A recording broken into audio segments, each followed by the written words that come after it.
꽃다운 24살 청년의 죽음이 온 국민의 마음을 아프게 하고 있습니다. 태안화력발전소에서 하청업체 노동자로 근무하다 컨테이너 벨트에 끼어 사망한 고 김경훈 씨 이야기입니다. 그런데 2년 전에도 구의역에서 일하던 하청업체 청년이 사망한 비슷한 사건이 있었습니다. 2016년 사고 당시 재발 방지를 위한 각종 법안들이 발의되고 온 나라가 떠들썩했지만 비극적인 사고는 또다시 반복됐습니다. 이번에도 여론이 들끓자 관련 법안인 산업안전보건법 개정안 처리에 속도를 내겠다며 여야가 할 것 없이 말로만 대책을 쏟아내고 있습니다. 구의역대 모습과 꼭 닮아 있습니다. 김혜영 기자입니다.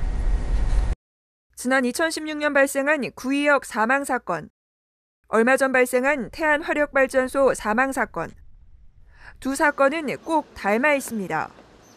모두 하청업체 직원이 위험한 작업을 나홀로 무리하게 진행하다 꽃다운 목숨을 잃은 건데 위험의 외주화 문제입니다. 더 큰 문제는 사고가 발생할 때마다 정부나 여야 할 것 없이 말로만 대책을 쏟아낼 뿐이라는 겁니다.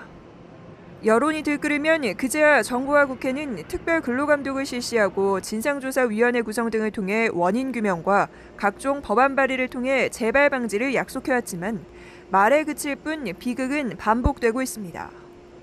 실제 2016년 구의역 사건 이후 발의된 관련 법안은 10개가 넘습니다. 그러나 처리된 건은 하나도 없습니다. 당시 위험한 작업을 하청업체 비정규직에게 떠넘기고 사고가 발생해도 원청이 책임지지 않는 부당한 현실을 개선해야 한다며 저마다 목소리를 높였지만 어느새 우선순위에서 밀려나 제대로 논의조차 못한 겁니다. 일단 환노위에서 논의가 계류 중이죠, 여태까지. 소위에서도 밀어놨는지 어떻게 됐는지 계류가 돼 있는 상태죠.